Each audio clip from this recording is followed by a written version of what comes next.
Hello and welcome to JK Civil Services. In this video lecture we will cover your polity का lecture number 1, ठीक है ना। Previous lecture में हमने syllabus discussion किया था। इसमें हम पढ़ेंगे बैकग्राउंड, जो गवर्नेंस का एक इम्पॉर्टेंट पार्ट है, ठीक है। तो सबसे पहले बैकग्राउंड में क्या करना है, हमने historical background of Indian polity, जिसमें हमें regulating acts, Indian council acts वगैरह पढ़ने हैं, ठीक है। सबसे पहले देखो हुआ क्या था बैकग्राउंड में। 1600 में ईस्ट इंडिया कंपनी को एक चार्टर मिलता है, यानी कि उनको मोनोपोली मिलता है, उनको एक्सक्लूसिव राइट देती है वहाँ की क्वीन कि आप जो है इंडिया में जाके जो है ट्रेड कर सकते हैं, ठीक है। ट्रेडिंग राइट इनको मिल गए। अब होता क्या है इस टाइम फेज में 1764 तक क्या होता है, ये लोग जो है बहुत ज़्यादा वेल्थ अमास करते हैं, बहुत ज़्यादा इकोनॉमिकली बहुत रिच हो जाते हैं, लेकिन साइड बाय साइड जब इकोनॉमिकली रिच हो गए ये इनकी जो पावर है, मिलिट्री पावर भी और पॉलिटिकल पावर भी जो है वो ग्रो कर जाती है। अल्टीमेटली 1764 में बैटल ऑफ बक्सर होती है, जहाँ पर जिसका रिजल्ट ये रहता है कि ईस्ट इंडिया कंपनी को दीवानी राइट्स मिलते हैं। कहाँ के? बंगाल, बिहार और उड़ीसा के। दीवानी राइट्स मतलब इन तीन प्रेसिडेंसीज के इनको civil rights plus revenue rights, यानी कि individual rights plus tax collecting rights भी जो है वो ईस्ट इंडिया कंपनी को मिल जाते हैं। अब होना क्या चाहिए था, इवेंचुअली ईस्ट इंडिया कंपनी जो है रिच होनी चाहिए थी। हुआ क्या, लेकिन ईस्ट इंडिया कंपनी जो है वो लॉस में चली गई, बट ईस्ट इंडिया कंपनी के ऑफिशियल जो थे वो रिच हुए। किसकी वजह से? एक तो मिस फंक्शनिंग ऑफ फंड्स, बहुत ज़्यादा करप्शन था इसकी वजह से। तो डेब्ट में आ गई east India company. East India company को जो है वो ब्रिटिश गवर्नमेंट के पास चली गई लोन लेने के लिए, ठीक है ना। यहाँ से शुरू होता है, क्या होता है जब east India company British government के पास चली गई लोन लेने के लिए, क्योंकि वो कर्जे में आ गई, तो ब्रिटिश गवर्नमेंट ने को यहाँ से काइंड ऑफ टसल शुरू हो गई ईस्ट इंडिया कंपनी के साथ कि भैया हमने तो इनको प्रॉफिट कमाने के लिए भेजा था, ये उल्टा हमारा नुकसान कर गए। तो यहाँ से अब शुरू होता क्या, कंपनी रूल, क्योंकि यहाँ से अब ब्रिटिश गवर्नमेंट ने सोचा कि हम रेगुलेट करेंगे ईस्ट इंडिया कंपनी को, ठीक है ना। अब इनडायरेक्टली ब्रिटिश गवर्नमेंट ही रेगुलेट कर रही है, लेकिन बीच में कौन है? English East India company. शुरू होता है कंपनी रूल। अब कंपनी रूल के लिए time to time different regulating acts आते हैं, जिनको हम ईस्ट इंडिया कंपनी एक्ट्स कहते हैं या चार्टर एक्ट्स कहते हैं, ठीक है ना। चार्टर क्या होता है? एक डॉक्यूमेंट होता है जहाँ पर किसी भी कंपनी को राइट मिलते हैं, एक्सक्लूसिव राइट मिलते हैं। चार्टर्स जो थे इनके हमेशा 20-20 साल के बाद रिन्यू होते थे। सबसे पहला रेगुलेटिंग एक्ट आया 1773 में, इसके बाद 20 साल होते हैं 1793 में आता है, फिर 1813 में 20-20 साल का गैप है। इसी तरह 1853 में लास्ट आता है। देखिए पहले रेगुलेटिंग एक्ट में क्या है, पहले में ये बताया गया कि हम अब रेगुलेट करेंगे, लेकिन ब्रिटिश गवर्नमेंट ने कहा कि हम रेगुलेट करेंगे, लेकिन रेगुलेट कैसे करेंगे? तो इसके लिए फॉर्म हुई कोर्ट ऑफ डायरेक्टर्स। जो कोर्ट ऑफ डायरेक्टर्स थी ये ईस्ट इंडिया कंपनी की एक बॉडी थी, लेकिन ये किसको आंसरेबल होगी? ब्रिटिश गवर्नमेंट को, ठीक है ना। और this was the first step to centralize. Centralization का मतलब होता है कि पावर कंसोलिडेट करना किसी एक ही हैंड में, ठीक है ना। इसमें क्या हुआ, जैसे 3 प्रोविंसेस थे, बंगाल, बॉम्बे एंड मद्रास, ठीक है ना। इन्होंने क्या कर दिया, बॉम्बे और मद्रास की लेजिस्लेटिव पावर्स जो है ना बंगाल के गवर्नर जनरल के हाथ में देना शुरू कर दी, ठीक है। यानी कि अब जो गवर्नर ऑफ बंगाल है उसको बना दिया गवर्नर जनरल ऑफ बंगाल। तो first governor general was Warren Hastings, ठीक है ना। पहला गवर्नर जो था बंगाल का, it was lord, I guess it was पहला governor of Bengal it was Robert Clive, okay. और साथ ही साथ ये जो गवर्नर जनरल बना, इसको एक गवर्नर जनरल इन काउंसिल भी दी गई 4 मेंबर्स की। ये एक एग्जीक्यूटिव काउंसिल थी जो एग्जीक्यूट करती थी लॉ, ठीक है ना। एक लेजिस्लेटिव काउंसिल होती है, एग्जीक्यूटिव काउंसिल होती है। एग्जीक्यूटिव काउंसिल ज़्यादा स्ट्रांग होती है लेजिस्लेचर से, ठीक है। और साथ ही साथ 1773 में ही एस्टैब्लिशमेंट हुआ पहले सुप्रीम कोर्ट का इन फोर्ट विलियम, जहाँ पर 4 जजेस थे, 1+3 का कॉम्बिनेशन था। एक जो था चीफ जस्टिस था, first chief justice was sir E Impey, और 3 जजेस थे, ठीक है। ये हमारा 1773 हो गया। नंबर 2 वॉज, अब तो 20 साल के बाद आना चाहिए था डायरेक्ट, इट वॉज 20 साल के बाद तो आना चाहिए था 1793 वाला, लेकिन बीच में 2 एक्ट्स हमें पढ़ने हैं, ठीक है ना। एक अमेंडिंग एक्ट ऑफ 1781, इसको सिंपल आप याद रखिए, सेटलमेंट एक्ट था। हुआ क्या, अब ऑफिशियल्स थे ईस्ट इंडिया कंपनी के, इन पे अब कंट्रोल था सुप्रीम कोर्ट का भी जो यहाँ पे बना, और गवर्नर जनरल इन काउंसिल का भी, ठीक है ना।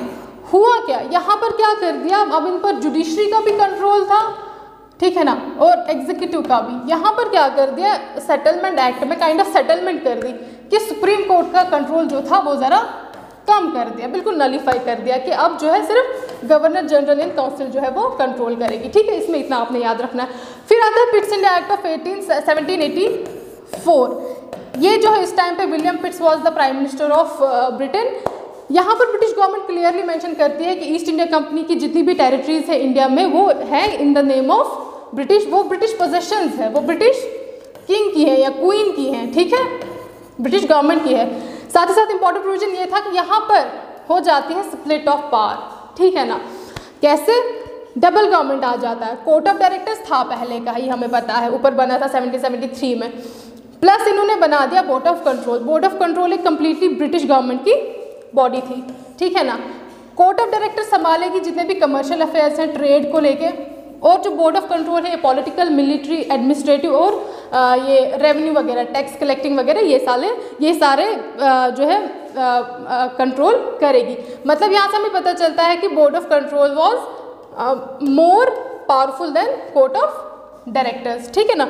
और board of control will be appointed by British government, ये हमने पढ़ लिया। अब आता है चार्टर एक्ट ऑफ 1793। इसमें सिंपल यही था कि इसमें रिन्यू कर दिया कि ठीक है अगले 20 साल तक और आप ट्रेड कर सकते हो, और साथ ही साथ ये भी बता दिया गवर्नर जनरल की जो पावर्स थे उसको इंक्रीज कर दिया, वो अब कर सकता, वो अब उसकी काउंसिल के डिसीजंस को सुपरसीड कर सकता था, ठीक है ना। और साथ ही साथ it clearly stated the companies political functions were on the behalf of British government, की जो कंपनी है ये on the behalf of British government यहाँ पे फंक्शंस कर रही है। और साथ ही साथ ये भी मेंशन कर दिया कि जितने भी बोर्ड ऑफ कंट्रोल के मेंबर्स हैं उनकी जो सैलरी है अब ईस्ट इंडिया कंपनी पे करेगी। ईस्ट इंडिया कंपनी को पे करने का मतलब अब इंडिया से ही उनको सैलरी मिलेगी। फिर आता है चार्टर एक्ट ऑफ 1813, ठीक है ना। चार्टर एक्ट है, फिर से 20 साल के बाद आ गया। चार्टर एक्ट में क्या किया, इसने एक्सटेंडेड, मतलब एक्सटेंडेड नहीं, यहाँ पे एंडेड है, ended the monopoly of east India company with 2 exception. अब मोनोपोली, ये जो एक्सक्लूसिव ट्रेडिंग राइट थे इनको इंडिया में, उसको ख़त्म कर दिया। लेकिन चाइना में और चाय में अभी भी ईस्ट इंडिया कंपनी को ही राइट था कि इन 2 जगहों से ये और ये, यहाँ पर अभी भी ईस्ट इंडिया कंपनी पर ही को ही राइट था, एक्सक्लूसिव राइट था ट्रेड करने के लिए। बाकी में ईस्ट ब्रिटेन की कोई भी अब कंपनी आके ट्रेड कर सकती थी, ठीक है। हुआ क्या था एक्चुअली 1813 तक पहुँचते पहुँचते वेस्ट में इंडस्ट्रियल रेवोल्यूशन था, तो दे स्टार्टेड अदर कंपनी, जितनी भी इंडस्ट्रीज थे उन्होंने प्रोटेस्ट स्टार्ट किया ब्रिटिश गवर्नमेंट से कि हमें क्यों नहीं राइट दिया है आपने to go and to trade in India, ठीक है ना, सिर्फ ईस्ट इंडिया कंपनी को क्यों राइट दिया। इसकी वजह से ये मोनोपोली जो है ना यहाँ से ख़त्म करनी उन्होंने शुरू कर दी, लेकिन चाइना और ट्रेड में अभी भी इनके पास राइट था। इसके बाद इस एक्ट में क्रिश्चियन मिशनरीज को भी अलाउ कर दिया कि वो अब प्रीच कर सकते हैं क्रिश्चियनिटी, और साथ ही साथ ईस्ट इंडिया कंपनी को कहा गया कि you will spend 1 lakh rupees for the promotion of education in India. Next आता है चार्टर एक्ट ऑफ 1833। देखिए चार्टर एक्ट जो था ना, सबसे पहले it was final step of centralization. यहाँ पर जो पावर है टोटली कंप्लीटली सेंट्रलाइज कर दी। इसका क्या मतलब है, इसका ये मतलब है कि पावर जो है किसी एक के हाथ में दे दी। अब जो गवर्नर जनरल ऑफ बंगाल था उसको बना दिया governor general of India, and William Bentinck was the first governor general of India. इसके बाद जो भी लॉज बन के आने लगे ब्रिटिश गवर्नमेंट से उनको एक्ट्स कहा जाने लगा। सॉरी ऑलराइट, ठीक है। अब यहाँ से चार्टर एक्ट ऑफ 1833 के आगे क्या हुआ कि जितने भी लॉज ब्रिटिश पार्लियामेंट से पास होके आने लगे, जितने भी रेगुलेशंस थे, लॉज थे, उनको अब एक्ट्स कहा जाने लगा। ओके सी, जितने भी लॉज थे उनको अब एक्ट्स कहा जाने लगा, क्योंकि सभी जो लॉज थे वो ब्रिटिश पार्लियामेंट से अब पास होके आने लगे। इससे पहले लॉज वर रेगुलेशन ओनली, वो एग्जीक्यूटिव ऑर्डर से आते थे, ठीक है ना। अब पास होके आने लगे, इसलिए अब इनको एक्ट्स कहा जाने लगा। और साथ ही साथ ये भी बता दिया कि ईस्ट इंडिया कंपनी जो है ये एक प्योरली एडमिनिस्ट्रेटिव बॉडी है जो होल्ड कर रही है टेरिटरीज इंडिया में in the name of his higher, यानी कि ब्रिटिश क्राउन की तरफ से या ब्रिटिश गवर्नमेंट की तरफ से। इसके साथ ही साथ ये एक इम्पॉर्टेंट प्रोविजन है कि 1833 में फर्स्ट टाइम प्रपोजल आया for the open competition of civil services. Proposal आया लेकिन इसको अपोज किया कोर्ट ऑफ डायरेक्टर्स ने, स्ट्रांगली अपोजिशन दिया कोर्ट ऑफ डायरेक्टर्स ने। सिर्फ प्रपोजल आया था लेकिन बाद में ये पास नहीं हो पाया, ठीक है ना। अब इसी को हम यहाँ पर कंटिन्यू करते हैं 1853 के एक्ट में। फिर आता है चार्टर एक्ट ऑफ 1853। देखिए इसमें क्या होता है, जो यहाँ पे प्रपोजल आया, पहले इसी को डिस्कस करते हैं पॉइंट को। जो यहाँ पे प्रपोजल आया फॉर ये जो ओपन कॉम्पिटिशन ऑफ ये सिविल सर्विसेज था, ठीक है ना। सिविल सर्विसेज दो तरीके का होता था उस टाइम पे, एक तो कोऑर्डिनेटेड सिविल सर्विसेज, इसको हायर सिविल सर्विसेज भी कहते थे, दूसरा लोअर सिविल सर्विसेज। ये जो हायर सिविल सर्विसेज है ना, इसमें कोई भी ओपन कंपटीशन नहीं होता था, यानी कि एग्जामिनेशन नहीं होता था, इसमें कोई भी इंडियन नहीं बैठ सकता था। इसमें सिविल सर्वेंट्स को कहाँ से लाया जाता था, एक लंदन में एक कॉलेज था, हेलीब्री कॉलेज, ठीक है ना।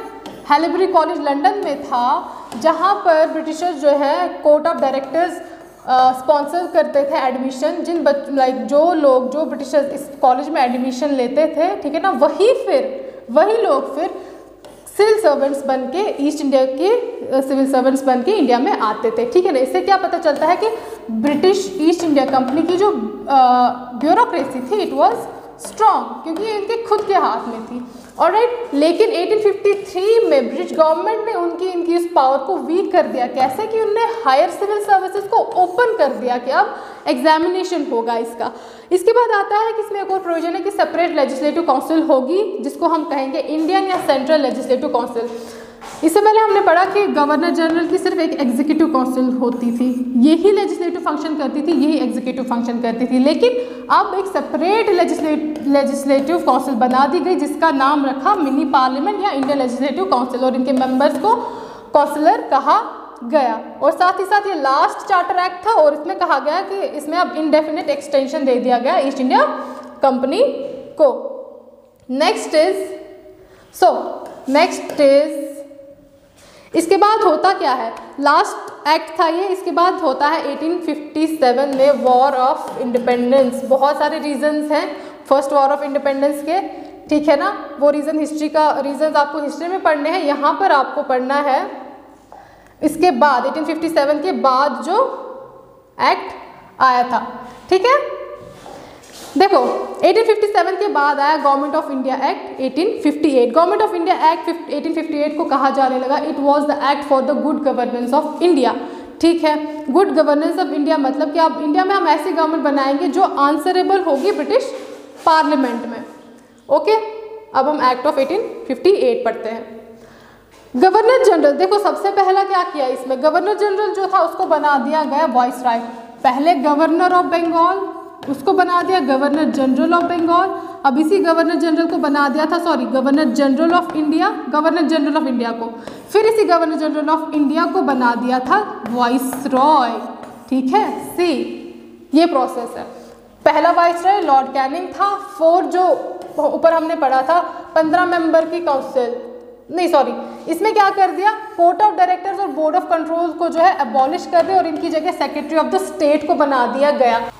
ओके, यहाँ पर क्या कर दिया, कोर्ट ऑफ डायरेक्टर्स और बोर्ड ऑफ कंट्रोल को एबॉलिश कर दिया, इनकी जगह पर क्या बना दिया, secretary of the state. Secretary of the state British cabinet का एक मेंबर था, ठीक है, ब्रिटिश पार्लियामेंट में कैबिनेट का एक मेंबर था, और इसको 15 मेंबर की एक काउंसिल दे गई, he who used to advise secretary of the state, ठीक है। देखो आंसरेबल गवर्नमेंट इन्होंने कैसे बताया, जैसे गवर्नर्स हैं प्रोविंसेस के, they will be answerable to viceroy. Viceroy answerable होगा किसको, सेक्रेटरी ऑफ द स्टेट को। Secretary of the state answerable है किसको, ब्रिटिश पार्लियामेंट को। साथ ही साथ क्वीन प्रोक्लेमेशन बताया गया कि queen Victoria will be the empress of India. अब कंपनी यहाँ पे रूल नहीं कर रही है, कर वही रही है, लेकिन अब ईस्ट इंडिया कंपनी को बीच से हटा दिया, डायरेक्ट बता दिया कि अब क्राउन रूल जो है वो स्टार्ट होता है इंडिया में। सेक्रेटरी ऑफ द स्टेट को बना दिया गया बॉडी कॉर्पोरेट, यानी कि इस कोर्ट प्रोसीडिंग्स, जुडिशियल प्रोसीडिंग्स जो है वो स्टार्ट हो सकती हैं अब SOS के अगेंस्ट, ठीक है।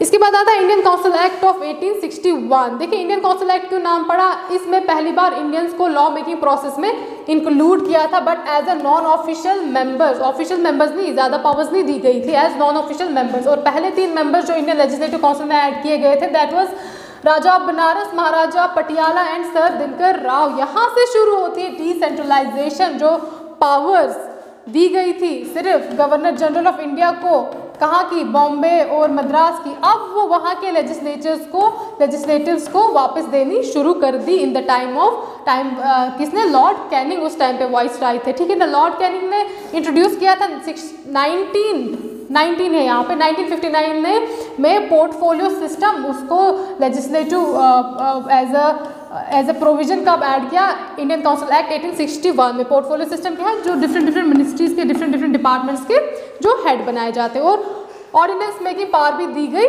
वाइसराय को, यानी कि जब लेजिस्लेटिव इज नॉट इन, जब पार्लियामेंट जो है वो सेशन में नहीं है at that time, executive law बना सकता है, तो उसको कहते हैं ऑर्डिनेंस मेकिंग पावर। आज की डेट में ये वाइसरॉय को भी मिली थी, मतलब ऑर्डिनेंस मेकिंग पावर अभी भी है इंडियन कॉन्स्टिट्यूशन में प्रेसिडेंट के पास। इसके बाद आता है इंडियन काउंसिल एक्ट ऑफ 1892। यहाँ पर क्या कर दी, थोड़ी सी लेजिस्लेचर्स की जो है पावर्स थोड़ी सी बढ़ा दी। क्या, अब वो बजट डिस्कशन कर सकते हैं, बजट डिस्कस कर सकते हैं, लेकिन सप्लीमेंट्री क्वेश्चन नहीं कर सकते बजट डिस्कशन के बाद, क्रॉस क्वेश्चन समझ लीजिए वो नहीं कर सकते।